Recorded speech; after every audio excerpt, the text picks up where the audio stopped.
வணக்கம். இன்றைக்கி நம்ம பார்க்க போகிற சமையல் என்னென்னு பார்த்தீங்கன்னா, ஒரு 10 விதமான சைட் டிஷ் ரெசிபி தான் பார்க்க போகிறோம். இது எல்லாமே செய்கிறதுக்கு ரொம்ப ஈஸியாகவும் இருக்கும், நல்ல டேஸ்ட்டாகவும் இருக்கும்.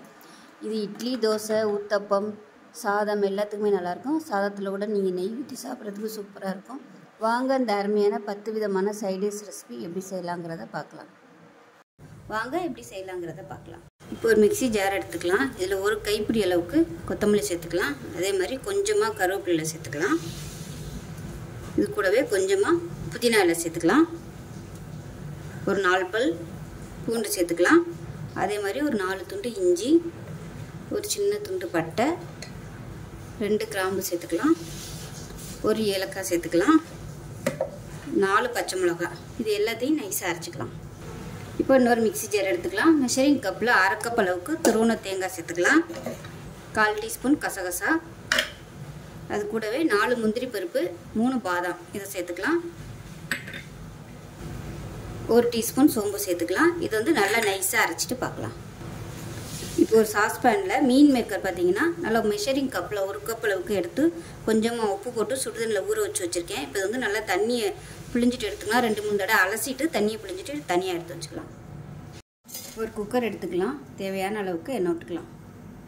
எண்ணெய் சூடானதும் 1 டீஸ்பூன் சோம்பு சேர்த்துக்கலாம். சோம்பு பொரிய ஆரம்பிக்குது. கருவேப்பிலை சேர்த்துக்கலாம். 4 பச்சை மிளகாயை கீறிட்டு சேர்த்துக்கலாம். இப்போ நீளமாக நறுக்குன்னா பெரிய வெங்காயம் சேர்த்துக்கலாம்.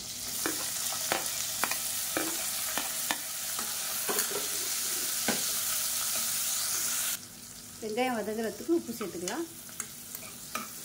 இப்போ இதில் எண்ணெய் கொஞ்சம் கம்மியாக இருக்க மாதிரி இருக்குது, அதனால் கொஞ்சமாக நான் நெய் சேர்த்துக்கிறேன்.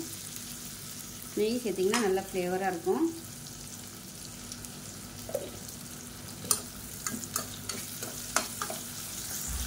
இப்போ வெங்காயம் நல்லா வதங்கிடுச்சு. மீடியம் சைஸாக ஒரு தக்காளி சேர்த்துக்கலாம். பொடியாக கட் பண்ணிவிட்டு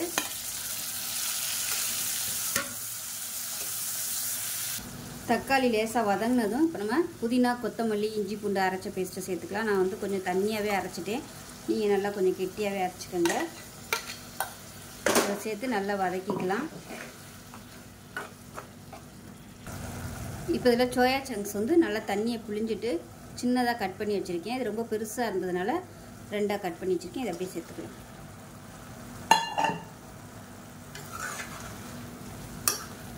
சேர்த்துட்டு நல்லா ஒரு பரட்டி விட்டுக்கலாம்.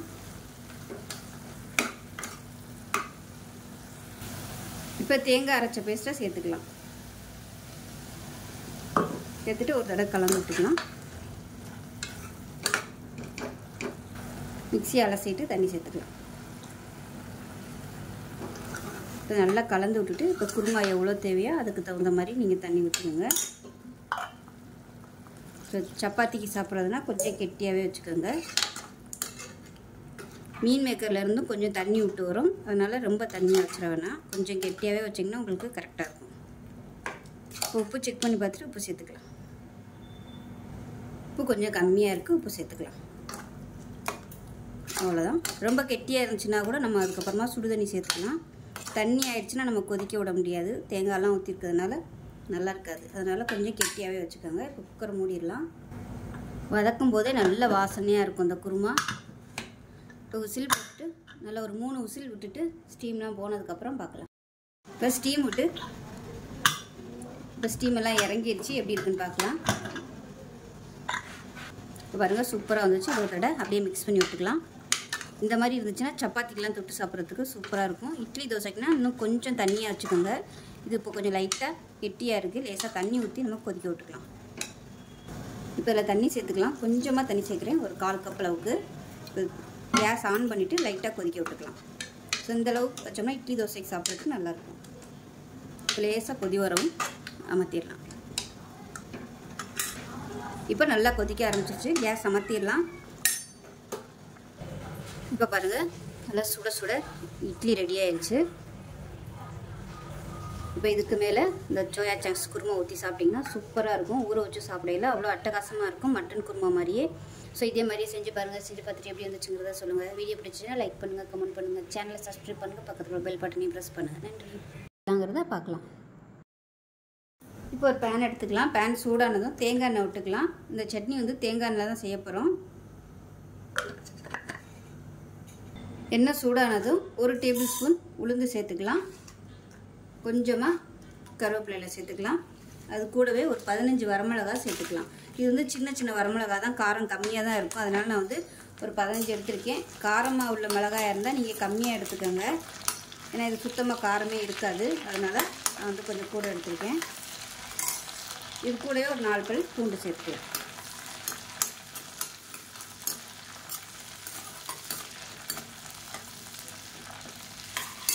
இப்போ இது கூடவே மீடியம் சைஸாக ஒரு வெங்காயம் கட் பண்ணதை சேர்த்துக்கலாம். வெங்காயம் கம்மியாகவும் தக்காளி அதிகமாகவும் எடுத்துக்கோங்க.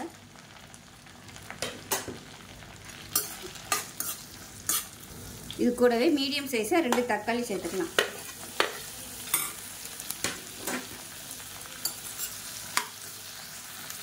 இந்த சட்னிக்கு தேவையான உப்பு சேர்த்துக்கலாம்.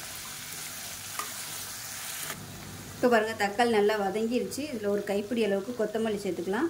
அது கூடவே நல்லா ஒரு 4 ஸ்பூன் வர மாதிரி துருவன தேங்காய் சேர்த்துக்கலாம். இது எல்லாத்தையும் சேர்த்துட்டு லேசாக ஒரு பரட்டிட்டு அமர்த்திடலாம். ஆற விட்டுட்டு நைஸாக அரைச்சிட்டு பார்க்கலாம். இப்போ பாருங்கள் சட்னி நல்லா நைஸாக அரைச்சாச்சு. இப்போ மிக்ஸியை அலசிட்டு தண்ணி சேர்த்துக்கலாம். இப்போ ஒரு பேன் வச்சுக்கலாம். இதில் கொஞ்சமாக தேங்காய் எண்ணெய் விட்டுக்கலாம். 1 டீஸ்பூன் கடுகு சேர்த்துக்கலாம். 1 டீஸ்பூன் உளுந்து சேர்த்துக்கலாம். கொஞ்சமாக கருவேப்பிலை சேர்த்துக்கலாம். இந்த தாளிச்சதை சட்னியில் கொட்டிடலாம். அவ்வளோதான், அருமையான சட்னி ரெடி ஆகிடுச்சு. எப்பயும் போல் பண்ணாமல் இது மாதிரி டிஃப்ரெண்ட்டாக தேங்காய் எண்ணெயில் வந்து செஞ்சு பாருங்கள். வேறு லெவலில் இருக்கும் டேஸ்ட்டு. ஸோ இந்த வீடியோ பிடிச்சிச்சுன்னா லைக் பண்ணுங்கள், கமெண்ட் பண்ணுங்கள், சேனலை சப்ஸ்கிரைப் பண்ணுங்கள், பக்கத்தில் பெல் பட்டனையும் ப்ரெஸ் பண்ணுங்கள். நன்றி. இப்போ ஒரு கடாயை எடுத்துக்கலாம். இதில் கொஞ்சமாக எண்ணெய் விட்டுக்கலாம். இப்போ எண்ணெய் நல்லா சூடாயிருச்சு. நல்லா ஒரு கைப்பிடி அளவுக்கு கருவேப்பிலை நல்லா கழுவி காய வச்சு வச்சுருக்கேன். அதை சேர்த்துக்கலாம்.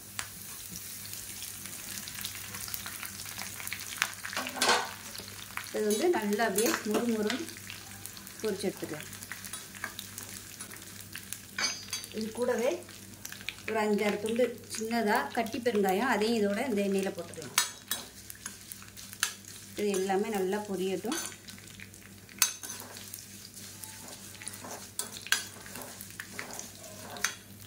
இப்போ பாருங்கள் இது எல்லாமே நல்லா பொரிஞ்சிருச்சு. ஒரு பிளேட்டுக்கு மாற்றிக்கலாம்.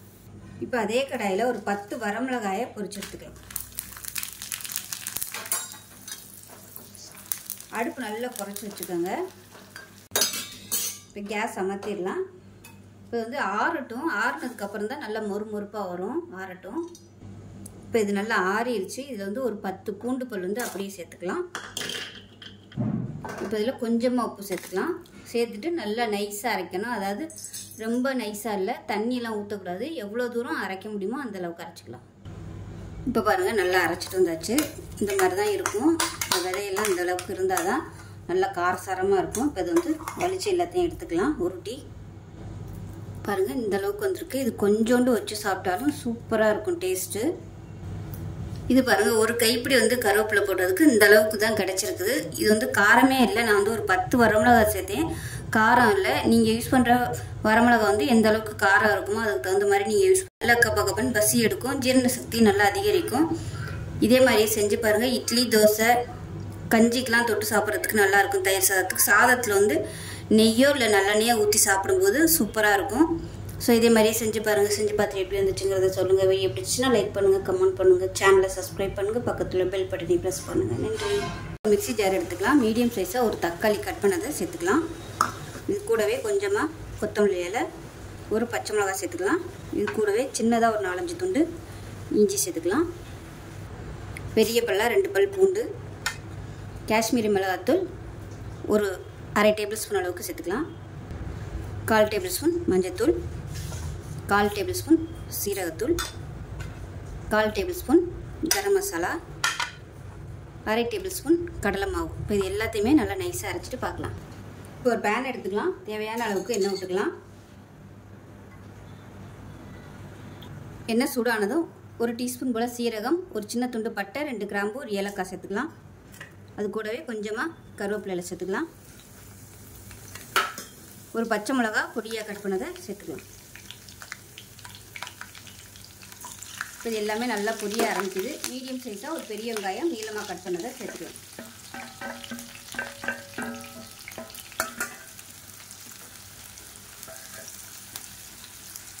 வெங்காயம் வதங்குறதுக்கு உப்பு சேர்த்துக்கலாம். வெங்காயம் நல்லா கண்ணாடி பதம் வதங்கிருச்சு. நம்ம அரைச்சி வச்சுருக்க அந்த தக்காளி பேஸ்ட்டை சேர்த்துக்கலாம்.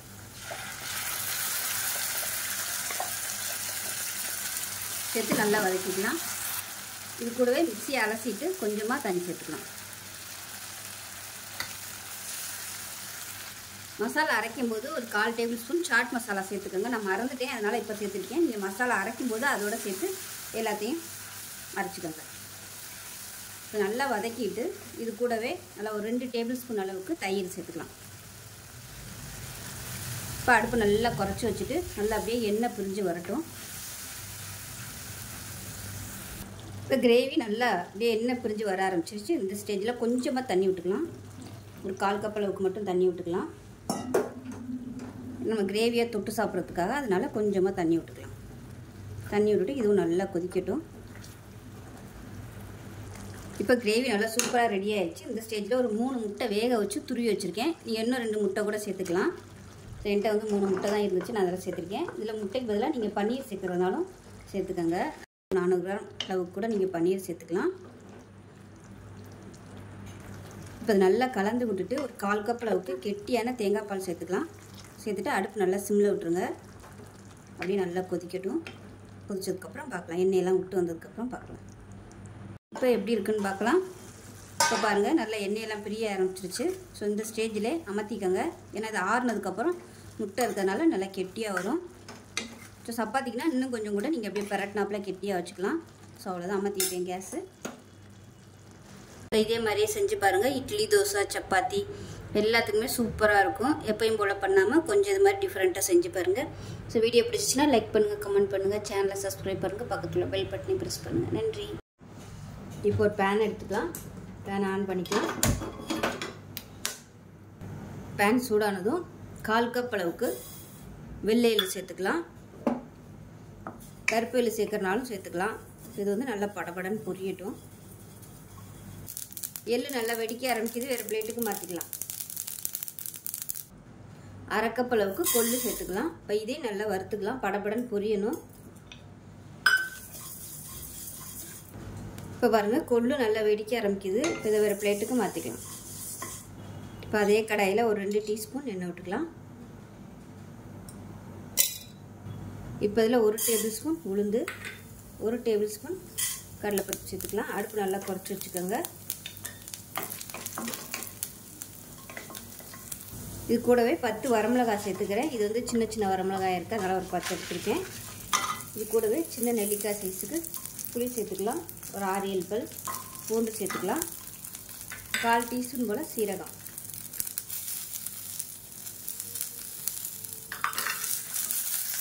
இது கூடவே சின்ன பெருங்காயம் வந்து சேர்த்துக்கலாம். நான் வந்து கட்டி பெருங்காயம் சேர்த்துக்கேன். இது வந்து நல்லா பொரியட்டும்.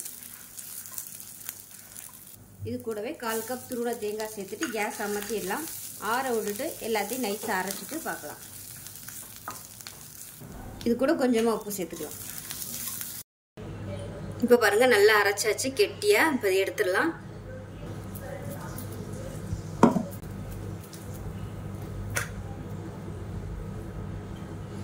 அருமையான எள்ளு துவையல், அதாவது எள்ளு கொள்ளு துவையல் ரெடி ஆயிடுச்சு. சுடுசாதத்தில் போட்டு நெய் ஊற்றி இல்லை நல்லெண்ணெய் ஊற்றி சாப்பிடுங்க. சூப்பராக இருக்கும். நல்ல ஒரு ஆரோக்கியமான ரெசிபி. ஸோ இதே மாதிரி செஞ்சு பாருங்கள். செஞ்சு பார்த்துட்டு எப்படி வந்துச்சுங்கிறத சொல்லுங்கள். வீடியோ பிடிச்சுன்னா லைக் பண்ணுங்கள், கமெண்ட் பண்ணுங்கள், சேனலை சப்ஸ்கிரைப் பண்ணுங்கள், பக்கத்தில் பெல் பட்டனையும் ப்ரெஸ் பண்ணுங்கள். நன்றி. இட்லி, தோசை, ஊத்தப்பம் எல்லாத்துக்கும் சூப்பராக இருக்கும். பொங்கல் கூட இது மாதிரி தொட்டு சாப்பிட்லாம். வாங்க எப்படி செய்யலாங்கிறத பார்க்கலாம். கடாய் எடுத்துக்கலாம். தேவையான அளவுக்கு எண்ணெய் விட்டுக்கலாம். எண்ணெய் சூடாகும். 1 டீஸ்பூன் போல் கடுகு, 1 டீஸ்பூன் சோம்பு சேர்த்துக்கலாம். ஒரு சின்ன துண்டு பட்டை சேர்த்துக்கலாம். 2 கிராம்பு சேர்த்துக்கலாம். இது கூடவே ஒரு கைப்பிடி அளவுக்கு நீளமான பெரிய வெங்காயம் சேர்த்துக்கலாம். 2 பச்சை மிளகாயும் சேர்த்துக்கலாம். இது கூட கொஞ்சமாக கருவேப்பிலை சேர்த்துக்கலாம். இப்போ கொஞ்சமாக உப்பு சேர்த்துக்கலாம். வெங்காயம் நல்லா வதங்கிடுச்சு. 1 டேபிள் ஸ்பூன் இஞ்சி பூண்டு பேஸ்ட் சேர்த்துக்கலாம். இஞ்சி பூண்டு பேஸ்ட் நல்லா வதங்கிடுச்சு. மீடியம் சைஸாக 2 தக்காளி கட் பண்ணதை சேர்த்துக்கலாம். இப்போ பாருங்கள் தக்காளி நல்லா வதங்கிடுச்சு. இப்போ இதில் 1 டீஸ்பூன் குழம்பு மிளகாத்தூள் சேர்த்துக்கலாம். அதே போல் 1 டீஸ்பூன் மட்டன் மசாலா சேர்த்துக்கலாம். இது எல்லாத்தையும் நல்லா வதக்கி வச்சுக்கலாம். இதில் கொஞ்சமாக மஞ்சள் தூள் சேர்த்துக்கலாம். இப்போ மசாலா எல்லாமே நல்லா வதங்கிடுச்சு. இப்போ தேவையான அளவுக்கு இதில் தண்ணி சேர்த்துக்கலாம். தண்ணி சேர்த்து நல்லா கொதிக்கட்டும். அதுக்குள்ளே ஒரு தேங்காய் பேஸ்ட் ரெடி பண்ணிக்கலாம். இப்போ இதில் ஒரு 3 ஸ்பூன் அளவுக்கு துருவன தேங்காய், 1 டேபிள் ஸ்பூன் பொட்டுக்கடலை, 1/4 டேபிள் ஸ்பூன் சோம்பு, இது எல்லாத்தையும் சேர்த்துருக்கேன். அதை நைஸாக அரைச்சிட்டு பார்க்கலாம். இப்போ பாருங்கள் நல்லா கொதிச்சிருச்சு. இப்போ தேங்காய் அரைச்ச பேஸ்ட்டையும் சேர்த்துக்கலாம். சேர்த்துட்டு நல்லா கலந்து விட்டுறலாம். கலந்து விட்டுட்டு பச்சை வாசனை போக நல்லா கொதிக்கட்டும். தேவையான அளவுக்கு உப்பு சேர்த்துக்கலாம். இப்போ பாருங்கள் தேங்காய் அரைச்சி ஊற்றி நல்லா கொதிச்சிருச்சு. அவ்வளோதான், சூப்பரான ஒரு ஈரோடு இட்லி குழம்பு ரெடி ஆயிடுச்சு. இட்லி தோசை இப்போ பாருங்கள் அருமையான குழம்பு ரெடி ஆயிடுச்சு. இட்லி தோசை ஊத்தப்பம் பொங்கல் எல்லாத்துக்குமே அருமையாக இருக்கும். ரொம்ப சிம்பிளாகவும் இருக்கும். செஞ்சு பாருங்கள். செஞ்சு பார்த்துட்டு எப்படி வந்துச்சுங்கிறத சொல்லுங்கள். வீடியோ பிடிச்சிச்சின்னா லைக் பண்ணுங்கள், கமெண்ட் பண்ணுங்கள், சேனலை சப்ஸ்கிரைப் பண்ணுங்கள், பக்கத்தில் பெல் பட்டனை ப்ரெஸ் பண்ணுங்கள். நன்றி. மிக்ஸி ஜார் எடுத்துக்கலாம். இதில் 10 பல் பெரிய பல்லாக பூண்டு சேர்த்துருக்கேன். அதை சேர்த்துக்கலாம். ஒரு சின்ன துண்டு புளி சேர்த்துக்கலாம். காரத்துக்கு ஏற்ற மாதிரி வரமிளகா நான் வந்து ஒரு 10 வரமிளகா எடுத்துருக்கேன். ஃபஸ்ட்டு இதை வந்து நம்ம அரைச்சிட்டு வந்துக்கலாம். இப்போ இந்த மாதிரி 1-2 அரைச்சிக்கோங்க.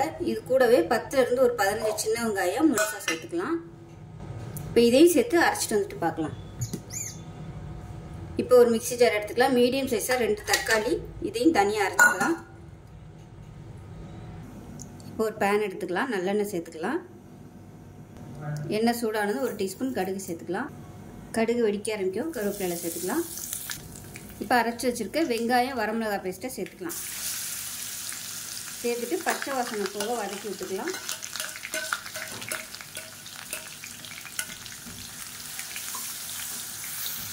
இப்போ 2 நிமிஷம் வதக்கியாச்சு. இப்போ தக்காளி அரைச்ச பேஸ்ட்டையும் சேர்த்துக்கலாம். சேர்த்துட்டு பச்சை வாசனை போக வதக்கிக்கலாம். இப்போ இதில் உப்பு சேர்த்துக்கலாம். தக்காளி சேர்த்து நல்லா வதக்கியாச்சு. இப்போ இதில் கொஞ்சமாக தண்ணி சேர்த்துக்கலாம். தண்ணி சேர்த்து நல்லா கொதிக்க விட்டுக்கலாம். தண்ணி எவ்வளோ தேவையோ நீங்கள் அதுக்கு தகுந்த மாதிரி ஊற்றிக்கோங்க. அதுக்காக ரொம்ப ஊற்றிட வேணாம். இதை நல்லா கலந்து விட்டுட்டு கொதிக்கட்டும். இப்போ பாருங்கள் சட்னி நல்லா அப்படியே வெந்து எண்ணெயெல்லாம் விட ஆரம்பிச்சிருச்சு. இந்த ஸ்டேஜ் வரைக்கும் நல்லா வதக்கிக்கலாம். இப்போ அமர்த்திடலாம் கேஸு. இப்போ நமக்கு அருமையான கார சட்னி ரெடி ஆயிடுச்சு. ஸோ இதே மாதிரி செஞ்சு பாருங்கள். செஞ்சு பார்த்துட்டு எப்படி வந்துச்சுங்கிறத சொல்லுங்கள். வீடியோ பிடிச்சிச்சுன்னா லைக் பண்ணுங்கள், கமெண்ட் பண்ணுங்கள், சேனலை சப்ஸ்கிரைப் பண்ணுங்கள், பக்கத்தில் பெல் பட்டனை ப்ரெஸ் பண்ணுங்கள். நன்றி. கால்சியம் சத்து நிறைந்த கொத்தமல்லி எள்ளு துவையல் எப்படி செய்யலாங்கிறத பார்க்கலாம். இப்போ ஒரு பேன் எடுத்துக்கலாம். இதில் பார்த்தீங்கன்னா நல்லா ஒரு 3 டீஸ்பூன் அளவுக்கு எண்ணெய் விட்டுக்கலாம்.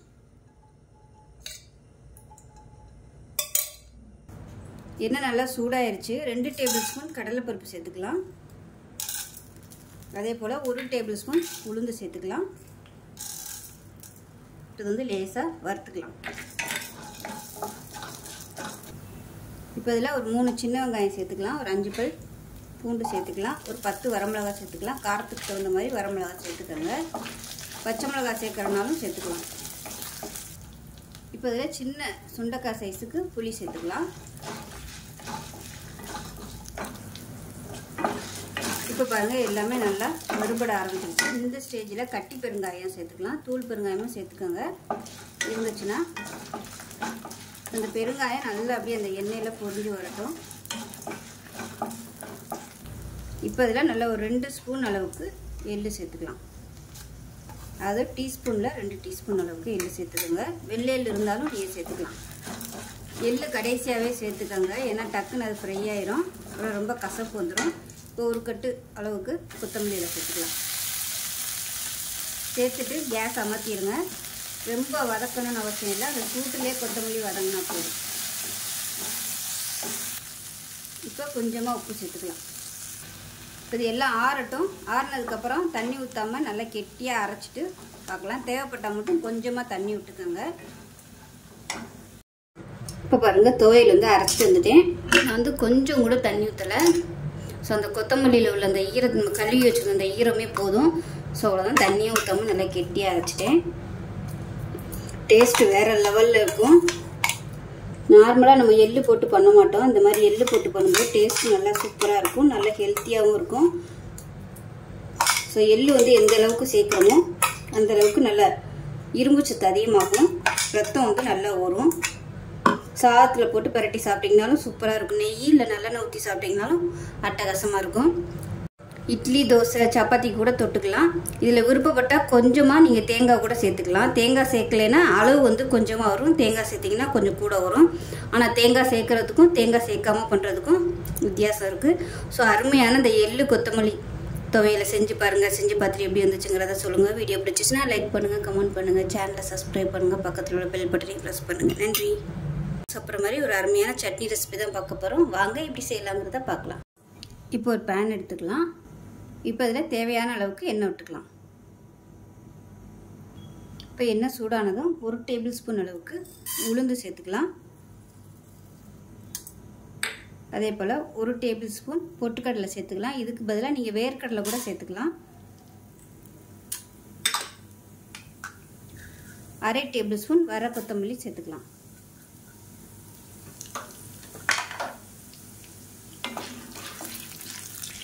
இப்போ இது கூட வரமிளகா சேர்த்துக்கலாம். நான் ஒரு 15 வரமிளகா எடுத்திருக்கேன். இது சின்ன வரமிளகா தான், காரம் கம்மியாக தான் இருக்கும். அதனால் நான் ஒரு 15 எடுத்திருக்கேன். நீங்கள் காரத்தை பொறுத்து கூடவோ குறைச்சோ சேர்த்துக்கலாம். இது கூடவே சின்ன துண்டு புளி சேர்த்துக்கலாம். இப்போ இதில் பெரிய பல்லாக 2 பல் பூண்டு சேர்த்துக்கலாம். இதுக்கு பதிலாக இஞ்சி சேர்த்துக்கோங்க, ஏதாவது ஒன்று சேர்த்துக்கோங்க, இஞ்சி இல்லைன்னா பூண்டு. இப்போ இதில் ஒரு 10 சின்ன வெங்காயம் முழுசாக சேர்த்துக்கலாம்.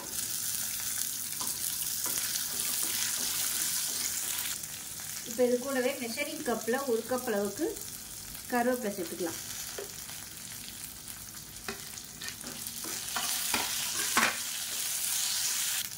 இப்போ அந்த சட்னிக்கு தேவையான உப்பு சேர்த்துக்கலாம். இப்போ இதில் மெஷரிங் கப்பில் 1 கப் அளவுக்கு துருவன தேங்காய் சேர்த்துக்கலாம். இப்போ தேங்காயெலாம் நம்ம இவ்வளோ சேர்க்குறதுனால காரம் கொஞ்சம் கூட போட்டால் தான் நல்லாயிருக்கும். காரம் விரும்பாதவங்க நீங்கள் ஒரு 4 மிளகாயை குறைச்சிக்கலாம். இப்போ இந்த சூட்டிலே லேசாக பரட்டி விட்டுட்டு கேஸ் அமர்த்திடலாம். ஆற விட்டுட்டு நல்லா நைஸாக அரைச்சிட்டு பார்க்கலாம்.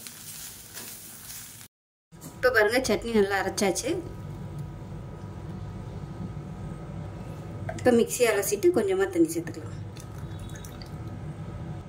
இப்போ இதில் கடுகு, உளுந்து, வரமிளகா, பெருங்காயம், கருவேப்பிலை போட்டு தாளிச்சதை அதில் சேர்த்துக்கலாம்.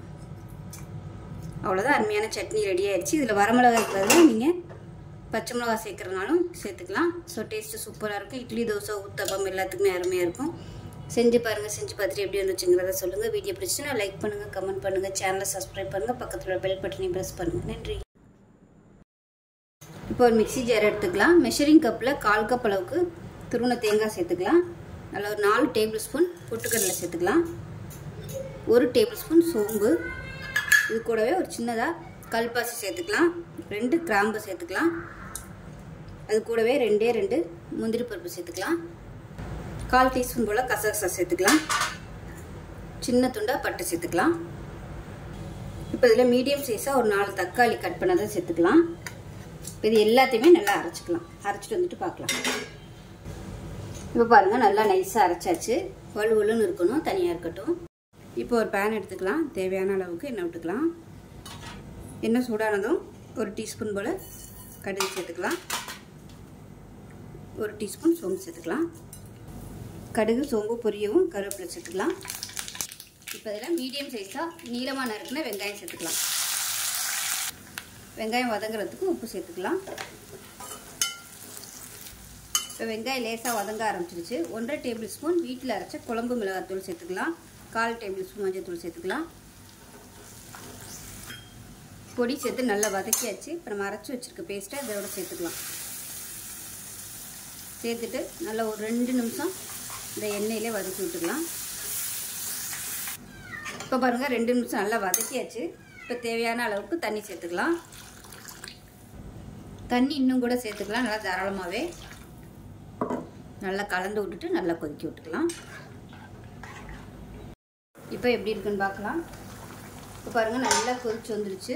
மேலாப்பில் கொத்தமல்லி இலை சேர்த்துட்டு அமர்த்திடலாம். இட்லி, தோசை, சப்பாத்தி எல்லாத்துக்குமே சூப்பராக இருக்கும் இந்த குழம்பு.